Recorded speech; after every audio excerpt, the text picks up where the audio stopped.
Good evening and welcome to the Caring View. Just a reminder that views expressed tonight are that of our own and not the companies that we work for.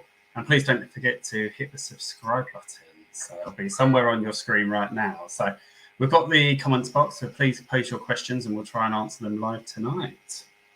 So tonight we are discussing digital technology in social care. So we've got some amazing guests tonight. So I will hand over to you three to introduce yourselves, a bit about you and the companies you work for.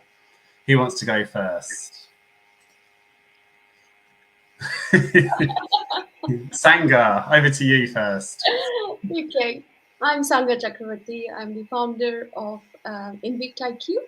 We are a transformation services and tech solutions company, and our passion is to create more resource and time for social care so that we can create more care for the sector. And we do this by helping care providers with right technology, connected processes, and data analytics. And yeah, lovely to be part of this show. You and I, we go a long way, I believe. Mark, now it feels like we have been connected forever with the Health and Social Care Club, where I'm one of the lucky ones among my other three amigos. With Katie, I do the Data Cafe, which is a new initiative. And with Morton, I do our Tech Care podcast, which brings technology and social care. So we are all friends here. Yes, we are. Katie, over to you next. Good evening. Good evening. Thanks so much for having me tonight. And really excited to be here. So my name is Katie Thorne. I work for the Registered Nursing Home Association, so one of the national trade bodies. But my main role is I project lead something called Digital Social Care. We're a project which is run by the Care Provider Alliance and funded by the NHS to provide free support, advice and guidance to adult social care providers across England on anything to do with technology, information sharing, data protection, that sort of thing. So we cover lots of different topics, get to do a lot of work with Sangha and Morton, which is really great. I should say my background is working in social care, so my family have a nursing home, so I've done every job from starting out as a cleaner to kitchen staff to operations to as a care worker. So I'm coming at this much more from working in social care services which use technology as opposed to being a technology expert, to which I'll have to give over to Sangha and Morton for those things. Well, you're probably definitely more of a technology expert than I am, so. Morton, last but not least. Thank you very much. And I was just about to say that, Katie, you're being far too modest. You know so many things about what's happening now. And I do really genuinely lean on the Digital Social Care newsletter. Comes out every month, I believe. I'm definitely a loyal reader of that, which I'm sure in the latest edition, there are a lot of things to be discussed tonight as well. My name is Morton Matheson. I'm originally Danish, so if you think that I sound very foolish, that's why. Other than, of course, my opinions and what I say. I am one of the co-founders of Sequoia, and we do digital care planning all across Scandinavia and the UK. Thank you very much, and welcome, the three of you. So I thought I would kick it off. So the government has put out its target in the white paper. So they want 80% of care providers to go digital by 2024 and 100% of providers by 2025. So I was kind of looking online, and the last stats I could see was at around 40% mark were fully digitalized. Obviously, we'll see 150 million come from the Department of Health and Social Care. But do you feel this is enough just to support providers, saying this is what we expect, here's some money, go forth? Katie, I'll come to you first. Do you think that's enough for social care providers? The short answer is no. I don't think it's enough. I'll elaborate though. So the latest estimates, as you said, is that about 45% of care providers in England, adult social care providers, not children's services, are using some form of digital care record, electronic care planning. They're trying to get that to 80%, which I think is a really positive target for the government to have set. I think it's a really good sense of direction for them to be going in.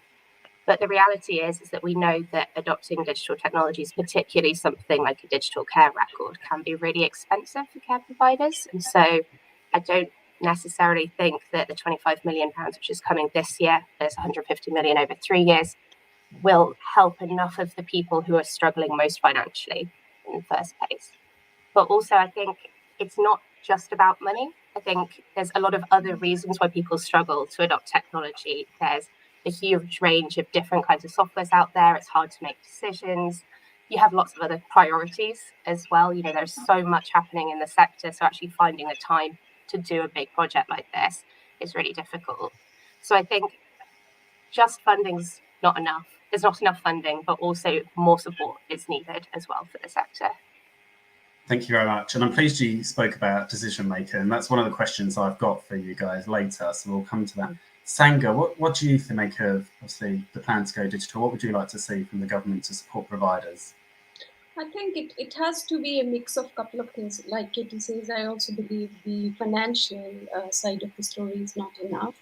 And it's not just about financial, it's about how are we going to skill our people, because there is a bigger factor of fear that plays in our sector more. So our sector doesn't think how technology is going to help them. It's more like how is it going to, become worse, perhaps. And my biggest worry is, just by throwing money, it's not going to alleviate that. We have to equally, make our workforce ready for it. And at the end of the day, digital, it's just a tool. It's more about people management. It's more about change management. And we often see from the work that we do in the sector that many of the providers are still not ready yet with the rigorous planning or with the rigorous way of really knowing how do we go about this, how do we, what is the first area that we digitize. Now it's one thing to say the sector is 45% digitized. What does it even actually mean? Is it only the care records being digitized? Is it medication being digitized? What does digitization of the sector actually mean? I think we need to define that as a sector, as well as with the help of government, ensure that that definition is well known and that definition is well accepted before we make it happen in the real life. Absolutely, and I'm pleased you touched on that because it's not really clear what the government mean by digitalisation. So I'm assuming they mean care planning and MAR records, but it doesn't actually really clearly cut and say actually we want this, or is it actually AI for fools or anything? So yeah, Morten, what's your kind of view and intake on it? I think I totally agree with both Katie and Sanga here. I'm not really sure that the co-funding of, and I'm not actually sure how that will be distributed yet, other than we know that it's going through the ICSs and perhaps somewhere to via the ICBs and the next letter, I don't remember, with the IC something, projects, ICPs, I guess, partnerships, sorry. But I think most importantly, I don't think actually it's a question about the co-funding. I believe if you look at how much it costs to have for a single care providers today to have their records on paper, I think it's almost equivalent to, in some cases, more expensive if you also look at time spent on digging out information that you need when you need it, when you're being challenged, for instance, by the inspector and so on. So I think all in all, running just a regime on paper with ink and with, for a nursing home of 40 residents, I believe they say it's around 20 to 30,000 sheets of paper every month to have that running, not thinking about the woods or the forests and the trees and everything. It's cost neutral to go digital with your records. But what Sana is saying is that it's not necessarily easy to do so. You don't know what you're going for. You don't know what's right for you. You're afraid to make a decision that's impacting the 85% of your staff that's going to use the system. And so they're a lot worse than not getting co-funded. Let's say if that was Sequoia in there in that nursing home, it wouldn't cost them more than 300 quid a month to run that with Sequoia. So if they could get 50% of that paid for, it's 150 per month. That's not very much, in the whole grand scheme of running a nursing home. So I don't think it's the financial side of things alone that does it. But okay, I'm really encouraged by the fact that they are backing up their ambition with also co-funding and lots of the great initiatives that we can perhaps touch on later that the NHS are carrying out also now. Thank you very much. And yeah, I completely agree with all of you. I think there definitely needs to be upskilling the staff. I was on your website, Sanga, on InvictIQ, and you had a really easy tool about kind of the stats for staff. And I was really it surprised me that it was over 50% of staff actually want to be upskilled, but there's that kind of desire from staff to actually progress within kind of their digital training, which is a positive thing. So how do we go about upskilling staff? So we've got care home, they might be partly digital. Where's the first step that they would look? Katie, obviously I know that digital social care has a lot of tools on their website. What would you advise any providers out there? Yeah, so I mean, something that I've seen work really successfully is looking at having a champions role, really sort of in the same way as you'd have like an infection control champion or a dementia champion, you know, find somebody within your organization who is a bit more pro tech, more techie, the person who's always the first one to get a phone out, take photos, or be like, we should do social media, because that's the person who's really going to drive a positive change within an organization. I think quite often it always falls on a registered manager who's got the world's largest job anyway. So actually identifying those people within an organization who can take some of that burden, can support other staff, we can do peer learning, I think is a really, really positive step. I've seen that worked really well when we did it in the care service I used to work in. But in terms of actual training, which is out there, there's some really great free tools which are being run now. So Barclays Digital Eagles, for example. So yeah, like Barclays Bank, but their corporate social responsibility arm does a lot of free training, which is really aimed at care staff, which is available across the country. But I think something that we do need to work through, and I know Sanga has some thoughts on this as well, is what actually sort of digital skills development looks like in the sector and how we start thinking about career pathways. So there's the Digital Skills Framework for Social Care, which Skills for Care have recently produced. It's in draft at the moment, but that's looking at sort of 7 key themes of the digital skills that people need to have. And so I think the next step for that is, okay, we know as a framework, we've got these 7 themes. Where's the training, which is linked to that? Is there sort of workforce development fund linked to that so we can actually get staff the training that they need? So it's not an easy thing to do, but digital champions is definitely my one I would always push for. Thank you very much. And yeah, I definitely think that having a framework from Skills for Care with a chance to be able to recoup some of that money is nothing but positive. And I think some of it goes before they even join the sector. I think that, you know, schools need to be teaching about digital from such a younger age, you know, where their brain can absorb all that information. And actually, even if it's secondary school, where people can leave with some kind of life skills around the digital kind of world and be open and ready for work. Sanga, what are your thoughts?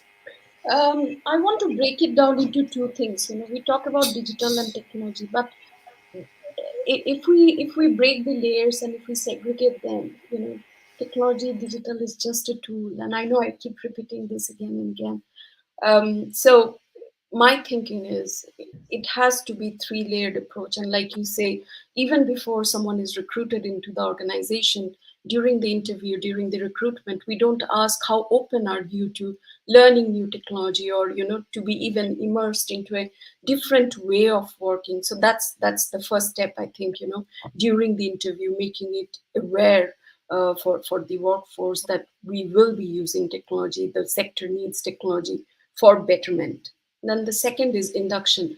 Now, I've seen most of the induction programs, they might have a bit of technology being taught, but it's not connected to their day-to-day work. And, you know, technology, like any other tool, if you don't use it regularly, then you are not going to be on top of the game. So really understanding, are you going to teach them Excel? Do their work involve working in words? Is it actually needed? You know, again, really pegging what do they need to do their job better. And again, if they're using some kind of an application system, why not create, you know, multiple ways of training?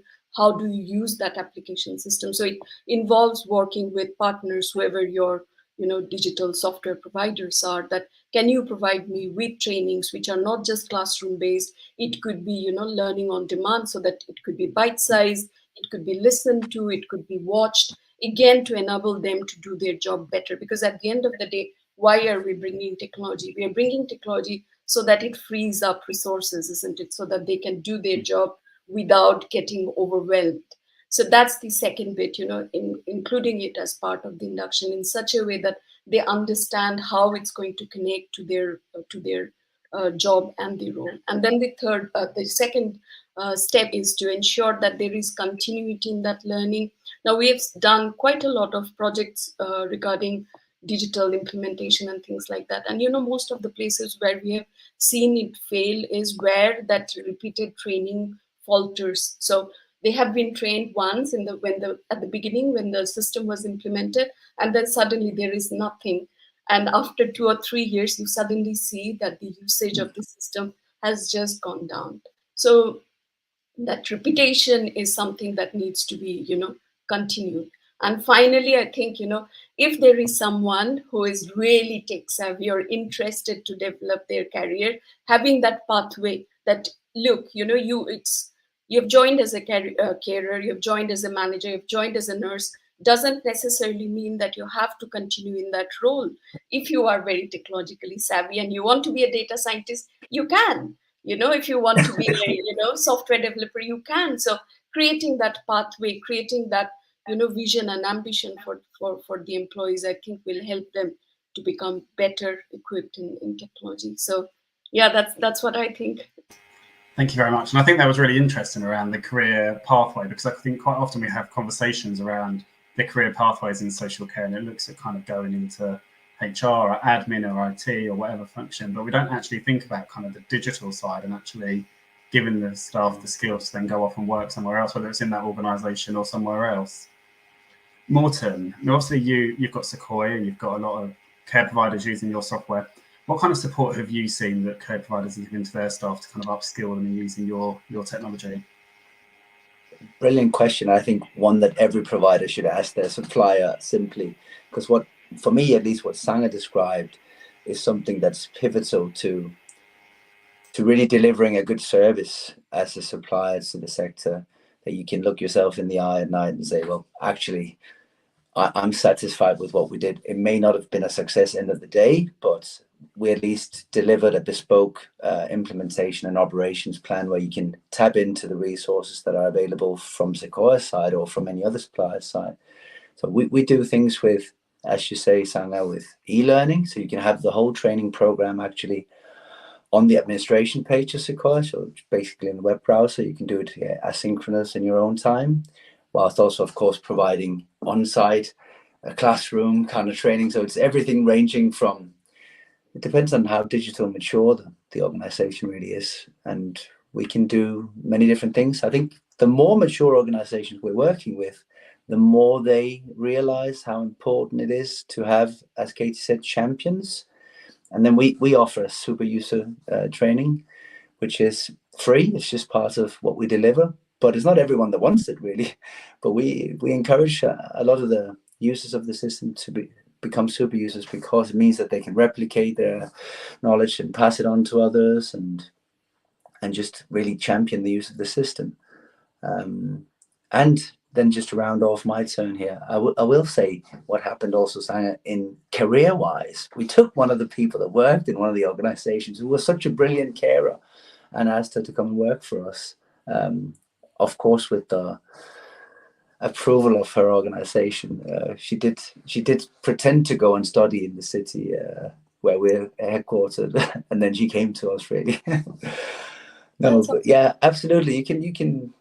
You'll discover when you work with technology, of course, that it's not a tech business. It's so funny because it's only people working there anyway, so it's a people business still. And it's about translating the needs from the type of organization you're in to the type of organization that you're buying from or that's providing your services. And that particular role, I definitely see a lot of potential in for the career paths for people that work in social care as well. And there's only going to be more and more of those positions offered. So, yeah. Did that really answer the question though, Mark? I'm not sure. I just rambled a bit. Yeah, no, it's good. It's good to know, obviously, what Sequoia offers as support, because I think I've been there when you're looking at digital care planning providers, and you've got so many that are contacting you saying you should go with us for this, and you never actually really know, and there's no tool out there. And I do wonder whether things have got better now that managers speak a lot more, and obviously COVID's increased kind of that communication of actually saying, we use this provider, give me the pros and cons, or care workers talking to each other. And I think if people have questions around digital, they're a lot more open and honest about, actually, I don't understand this. I think so, yeah. Absolutely. The other day I got what I could clearly see was from an Instagram group of people where a WhatsApp, sorry, where the kind person sent it on to me, and it was just a very nice message to get, because it was someone recommending us, but I could also see other systems recommended in there. So I definitely think that in those type of groups and on the Outstanding Managers Network that Jane Brightman runs, there'll definitely be sharing of all these systems and people that recommend to each other. And I think the pace in general of the transformation now has ramped up again after COVID. And so I think every supplier should really look into we just call the customer success concept. What are you really offering once after sales? Once you've got people hooked, are you really then still committed to providing the success that's needed? And refresher trainings, added additional modules, all those things. It was actually Jane Townsend of the Home Care Association that told me, over time, Morten, I know you'll have more or less the same features like the other systems, because we were trailing on some of those things at some point. But what you have to promise me is you deliver a good service concept, implementation concept. And I promised her, so we're still on that. No, I think that's a good thing. I think there's so many care planning providers out there that hook you in, and then once you're there, there's no support. You don't really know what's going on, and then they end up having to buy themselves out of their contract. And we see it time and time again. So I think it's good that actually you offer that support ongoing. You touched on a lot of the organizations do, so it was not to Well, you should. Can I have advertising here? You touched on COVID, and we know that obviously providers, many of them kind of pushed kind of digital into their services. They had no choice but to kind of, if they'd started that digital kind of pathway there, to ramp it forward. Sanga, I know at InvictIQ you can support organisations that might have purchased one or two digital systems that don't integrate. Can you tell us more about that? Because I think there's a lot of providers out there, both in health and social care, that have too many software systems doing kind of multiple things, but actually joining them into one. Yeah, so we do two things. One thing, what we often do is do a digital roadmap. So we pull through, we start from the basic. What is it? What problem are you trying to solve? We don't talk technology at first, because that's not needed. Many times we have seen that many of the things could be solved even without technology if you connect the processes together. So our approach is looking at what is it that they need to do, and then we have we have broken down the different providers into three layers. One, those who are mostly on paper, we say that, okay, for you have to go, digital means you are looking at a couple of systems, at least the trio, for example, the care management system, the EMR, and of course the ROTA, because at the end of the day, care business is a people business, right? It's all about your customers, and I know Morten touched upon that. So how are you ensuring that your people, which are at your core, i.e. employees, they are being served the right way, without paid the right way, their time and attendance are managed the right way, and then you are measuring what's the number of hours that needs to be provided, in terms of care, so on and so forth. So that aspect is integrated, and then we take it forward from there. Then the next layer, we talk about digitalization, where we say, okay, there are a couple of systems in the organization, but are they new? Are they obsolete? Is it a chance that they need to replace them because they have bought something 8 years ago, and there are many beautiful systems that exist now, new tech, which are capable of doing so many wonderful things, and they're open to talk and integrate between multiple systems. So that's the digitalization layer. And then finally we find organizations who are who have quite a few, around 8 to 9 application softwares in place. doing bits here, bits there. We try and integrate them, and we say, okay, you don't need this, replace this, bring in kind of a nice HR system which has a good kind of interface with your recruitment, because there's no point, you're recruiting and then having an admin key in all those new recruits into your HR so that they then translates into employees, because recruitment and ATS and an HR system should ideally be able to talk. So that's the big digital transformation angle. Even though each of these stages are part of digital transformation, we like to break it down from digitization, digitalization, and digital transformation. So that's one. And we are also going to launch a product very shortly. You'll hear all about it in October, that connects all the systems and pulls the data to give you the right kind of dashboard and KPI to take decisions from. So you'll hear more from it. It's already there up on our website, but I've been hushed by the team not to go overboard yet. Well, I've just shared the link down below, so for anybody watching that wants to have a look and fish around. So I'm pleased you touched on employees, Sangha. And Katie, I wanted to speak to you because I know you're passionate about ensuring that whilst care providers are kind of going digital and on that journey, they actually remember kind of the end users and involving them. So you always kind of give us some advice and kind of why you're passionate about making sure that's happening within care providers. Yeah, absolutely. It's sort of a bit of my soapbox at the moment, to be honest with you. So I think quite often when I see technology being adopted and it doesn't go particularly well as an implementation, that the decisions are being made for completely the right reasons. It's somebody very senior who's seen the benefits of any particular kind of technology, care planning, rostering, email, whichever type, and has picked a system which is very shiny and has all of the bells and whistles and that sort of thing. But at the end of the day, that person who's made the decision isn't actually the person using it every day. They're not the person who knows necessarily the ins and outs of exactly what it's like doing that medication round, or what it's like when you're sort of getting up helping people get up in the morning or supporting them to get dressed. So I think it's really important that if you want these things to be successful, staff really need to be involved in the actual decision-making process around purchasing technology. They're the people every day who are going to be using it, and they're only going to use it well if they really buy in. So I think it's really important. I'm not saying you have to poll every member of staff. That's possibly not something which is possible. But pick a couple of people who are excited about it, get them involved, get them to do some demos. I think there's a great comment that I saw come up from Hannah Montgomery about demo testing software. I think that's brilliant. Get your staff teams involved with that. And then as well, if it's technology which you're going to be using with the people you're supporting, with residents, with clients, in whichever setting you're in, they should also be involved in that decision-making process. I remember being in a nursing home and, you're in somebody's room on a mobile phone, inputting lots of different things. It's important. It's for their care plans, you needs to be in there.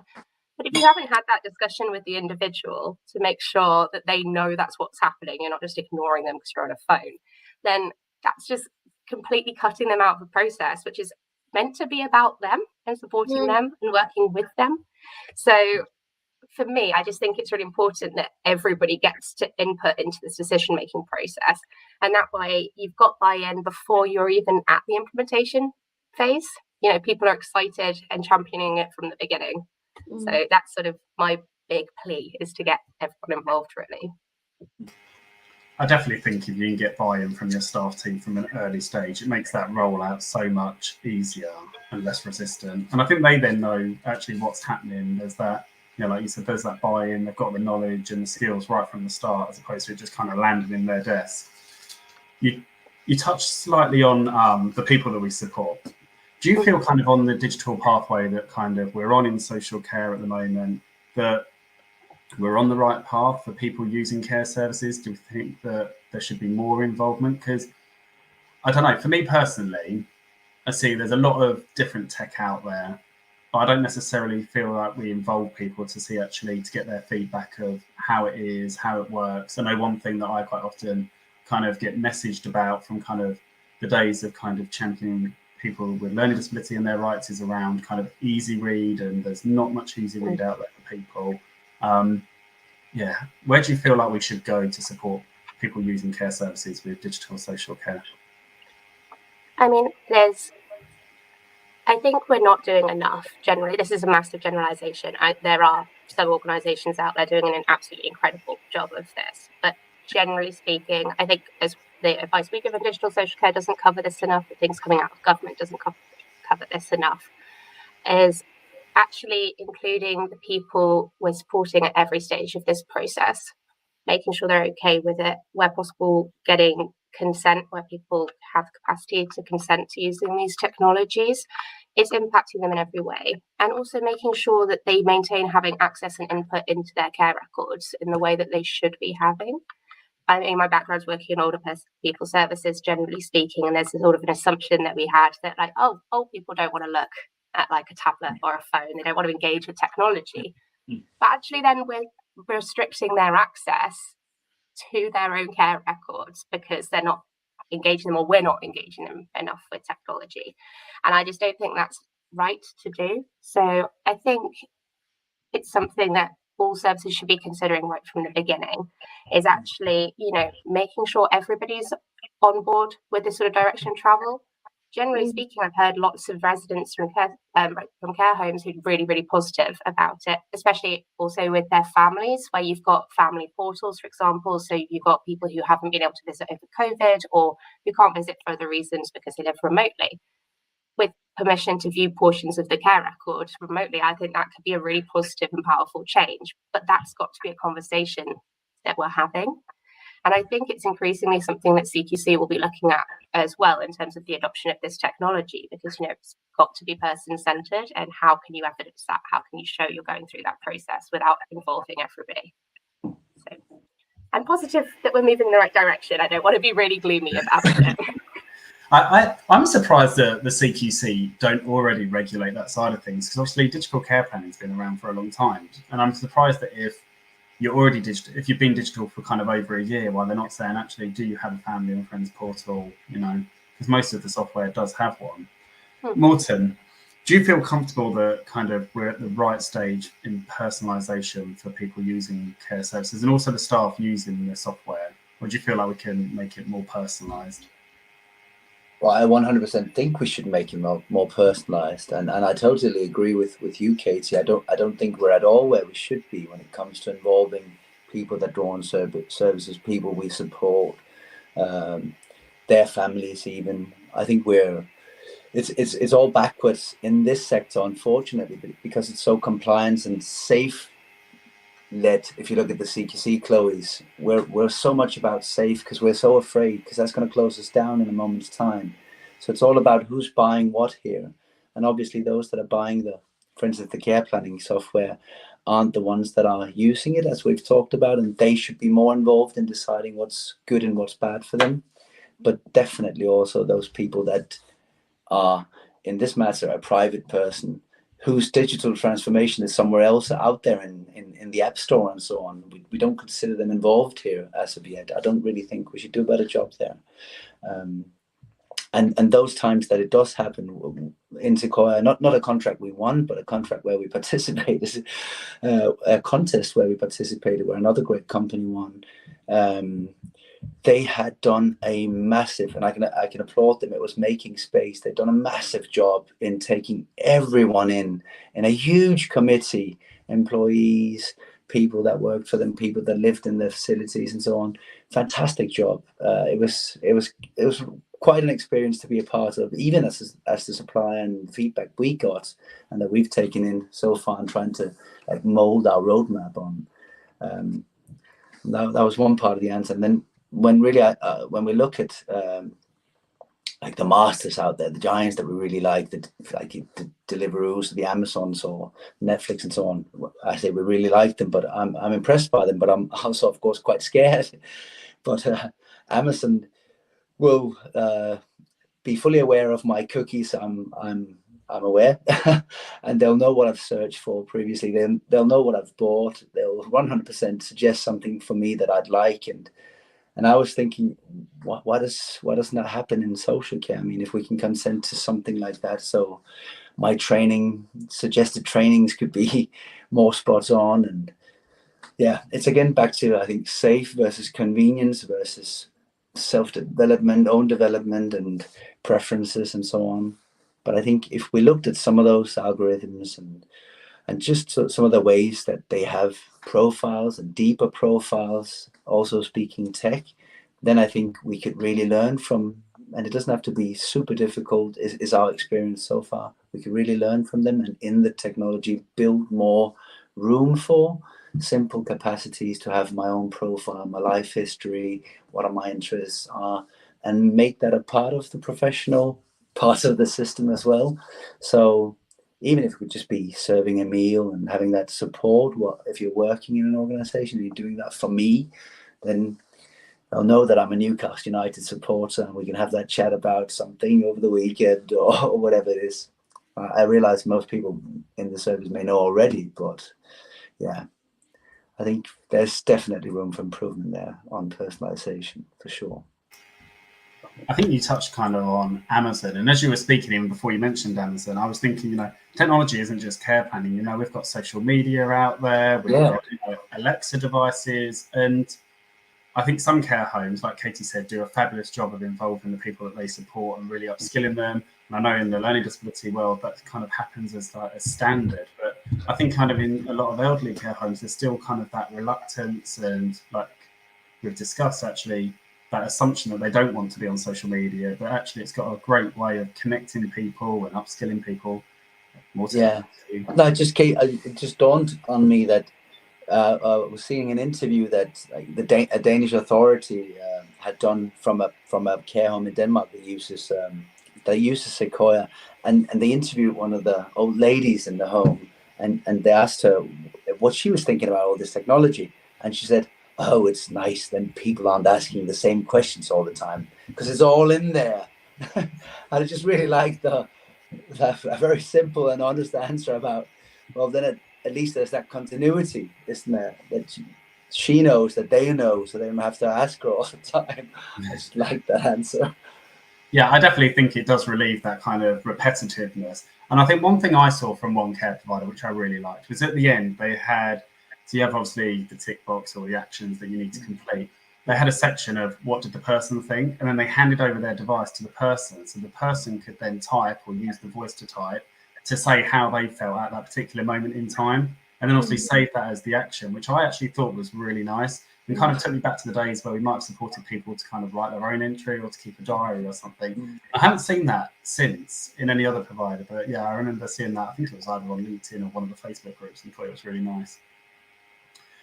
We've had a couple of comments come in. So Dudley has commented, it's about consistency of technology around the country and not governed by your postcode. Absolutely agree. I think we've obviously got some services that are still struggling with, broadband. We're going to see the introduction of 5G, and some people probably don't even get 4G still. He's also added, but we need to respect the digital transformation journey, and we have to keep joining together as a sector to push this. Absolutely agree. I think digital is the way forward. And I believe Sangha once said that, correct me, Sangha, if I'm wrong, that digital isn't a luxury or a necessity. You're going to have to tell me, Sangha, because it's gone out of my mind, but I remember you making a statement that I cannot feel like. It's a necessity. And I was listening and to you, Morten and Katie, and I was nodding my head thinking, often we complicate by thinking that technology and digital is this big thing that we need to embark on. Now there are small little things which you can do as part of providing that care, and our sector still quite focuses on quality of care as some of the KPIs.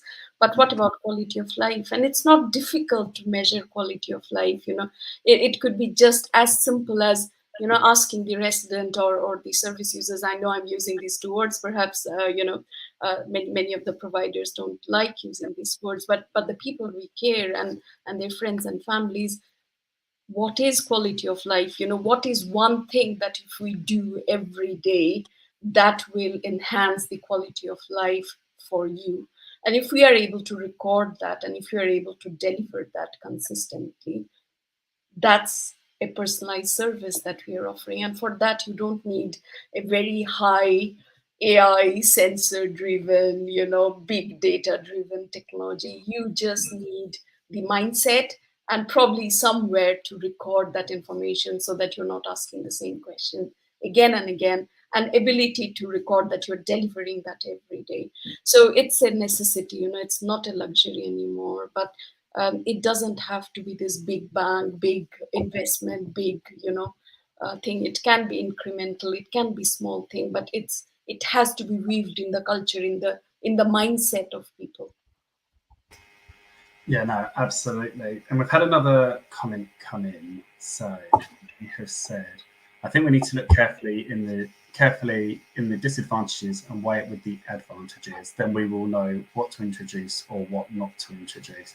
Absolutely. And I think that kind of goes back to what we were talking about earlier. Actually, we've got care providers that are kind of talking to one another. They're sharing those pros and those cons. And I definitely think that's definitely a positive thing. Talking about going digital, I wanted to kind of speak to you about the tips or advice that you've got. Morten, I'll come to you because I'm sure you've got lots of experience of kind of sharing tips and advice to anybody kind of looking at digital planning, and Sanga will come and look at different software that you provide bits and pieces. But Morten, any advice or tips you've got for providers? Well, just to begin with, I just wanted to comment on what I didn't see your name in the chat. I do think that it's true that we need to look at the advantages and really be thorough when we analyze what type of service, what type of home are we, what's our culture, what do we need, and then from that strategy or whatever your vision really is, then go from there and find out with the right questions throughout your own process. Are we like a time and task type of organization where we like to work individually, or are we more of a team-based organization where this has also to be a feature in the product that we go for? If we go for a rostering system, do we want to be able to be dynamic and change our own shifts in between us, or would we like that funnel through someone who owns or has that ownership? I think by asking those types of questions and finding out what type of organization you are and where you want to have control and give away control, and I think from those types of questions you'll quite quickly understand what type of solution you need also on a feature level, and then take a lot of demos and be very open and honest with the people that you see, what you're looking for, and you'll quite quickly find that by the answers that you get, you'll immediately, I think you'll immediately know if you're sitting with the right people, what their concepts are, and as we talked about earlier on, the customer success, the implementation, how much hand holding is there going to be. It's a lot like dating, really, isn't it? You have to find out what's right for you, and you'll know also by spending time with the people. And obviously, a lot of people who are willing to sell you stuff will also be willing to sit with you at least before they've sold you. So make sure to use that time wisely. Yeah, no, absolutely. And I think the only thing I would say from experience is don't go with the provider that is going to be hard selling you and constantly just on the phone, just talking to you about sales. So, Sanga, what advice do you have to care providers? Obviously, with your hat on about obviously providers that are kind of invested in too many different products that now don't talk to each other. Yeah, so if I'll answer the question in two legs. Okay, the first leg is before you are going to procure or implement a technology system, the first thing is forget about technology. Think of what problem you're trying to solve. Why? And like Katie says, involve as many people as possible, because most of the solutions lies with your frontline, with the people who are actually on the ground. They come up with brilliant solutions. Then look at your processes, because many times what we have seen is we bring in a technology, but we continue to do our old processes, which means that you are not getting maximum benefit out of the technology that you are bringing in. So the first leg is what problem you're solving, bring your people, look at your process, then look out for technology. And now coming to when you are looking for technology, there are few things that you need to look at. Of course, like Morten says, what are the features that are more according to your need. Most of the off-the-shelf software will have a laundry list of things that they can do, but many of those things you might not even need. So identify what are the top things that you really need and then benchmark multiple providers against those. Second one is user friendliness. This is something that I keep telling everyone, that it's not about a very high-end thing, all singing, all the dancing elephant you bring. It's about how user-friendly your frontline, the people who will be using the system, feels. So getting them involved is key. Then the third is security. Data security is so important, and we as a sector, we kind of don't do a great job with understanding, the GDPR compliances, the, how to keep ourselves safe. So understanding how that software will keep your data safe. So ask those questions, and be very direct. It's okay not to know, but go and seek those answers out. Then fourth point is flexibility. How flexible are are the suppliers? Do they believe in a partnership model, or is it more like, you buy this from me, I'll give you, if you buy today, I'll give you a couple of months discount, but I'll tie you for 5 years? Hell no. Don't all go for someone who is tying you for 5 years, 3 years. Anything beyond a year, I would say, try and negotiate not to have any kind of contracts, like fixed contracts. There has to be clauses. Of course, you need to give them some notice. It has to be, win-win for both of you. But if you are in a partnership model, collaborative model, then it's about that relationship. It's about how together they're going to solve your problem, rather than giving you a software product and then you're not able to, contact with them after it has been implemented. The next step is interoperability. So is there a way how I can connect? I've given you an example. Can my ATS connect with my HR system? How much is it going to cost? Are they even open to do this kind of integration? So that's something that you need to be really upfront of. There are a couple of other things that you could look at. For example, how innovative is this company? What is their ecosystem look like? Do they have a good repute in the sector? Do the due diligence, talk to people. And there are lots and lots of forums now.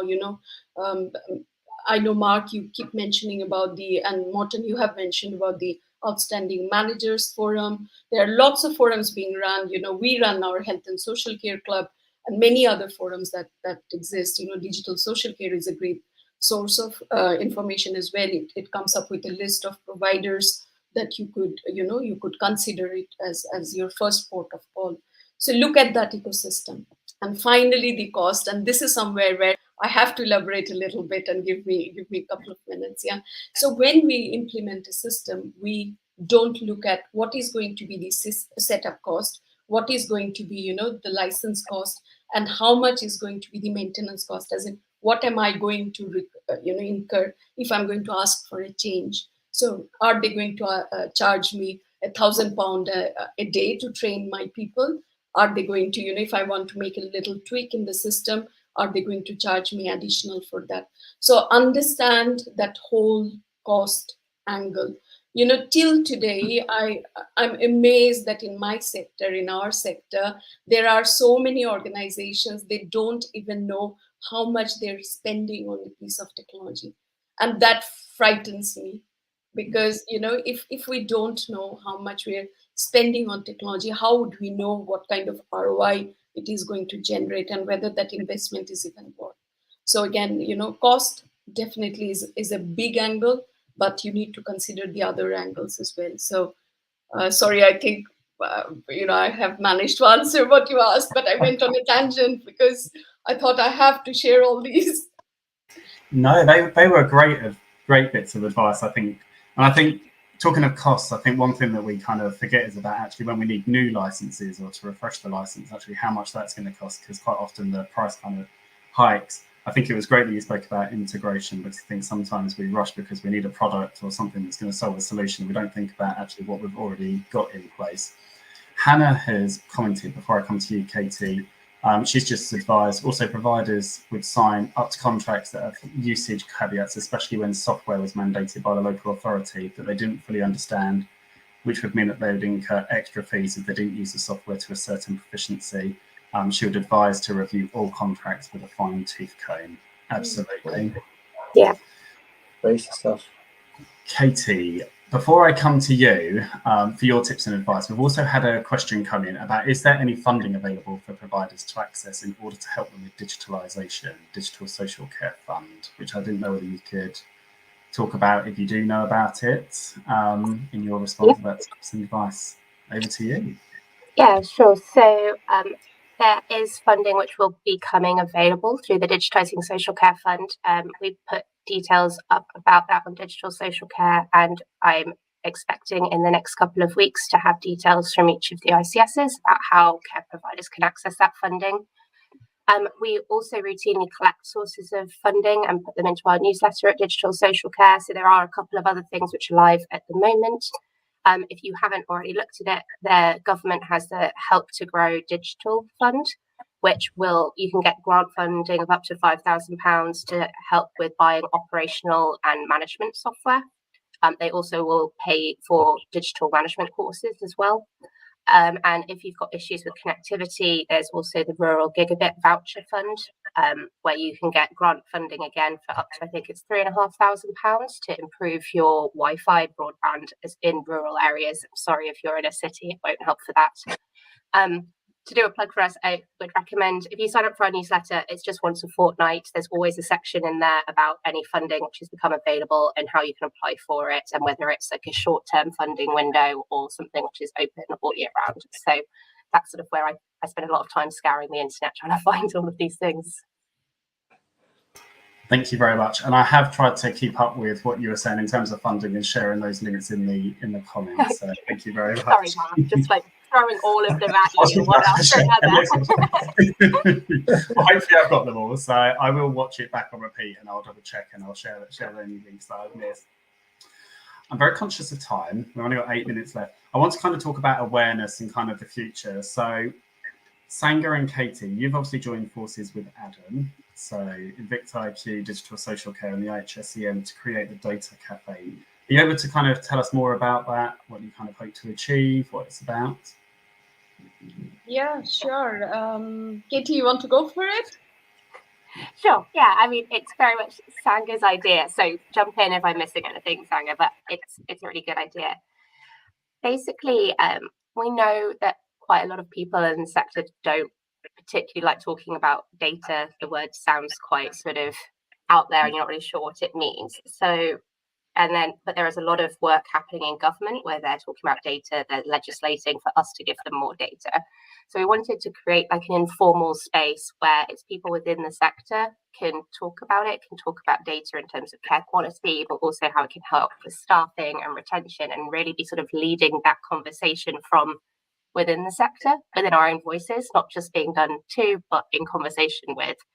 So that's sort of where we started with Data Cafe. It's once a month for an hour, just over a lunchtime session. So do feel free to come and join us. Our next one's tomorrow. Did I miss anything, Sanga? No, you have said it perfectly. So, it's also about really trying to demystify data and make data it's a very dry word, isn't it? Data. People often think, okay, data is an output of something, but we like to challenge that thought and we say, no, data is not an output, rather it's an input to our business, and how can we become more insight-led by really understanding what data we need to collect, how do we collect the right data and the good data, and make use of data to inform our decision and inform our thinking. So like Katie says, it's a safe peer-to-peer knowledge sharing space. So we love to hear from people, and we want to create a place where people come and talk about data and say that we're not frightened of it. It's a day-to-day part of our life, and how can we make better use of it? So we want to welcome everyone to be the data ambassadors of social care, because all of us, we create data, we consume data. So we shouldn't be frightened of data. Absolutely, and I think it's great that you're trying to demystify kind of those myths, because I think you say the word data, and I think instantly you think big, and yeah, it does kind of give you anxiety. Yeah, and like Morton said, it turns a lot of people off. So yeah, no, I think that's great. And Sanga, you're trying to rival me on how much you can fit into one working week, but you've also teamed up with Morton with a podcast, and you're on season 2 of Tech Care. Do one of you want to tell us about that podcast and kind of what you hope to achieve? Yeah, sure. See, I think Morton and we separately wanted to start a podcast, okay? And we always wanted to do that for years on, even though we met only last year, isn't it, Morton?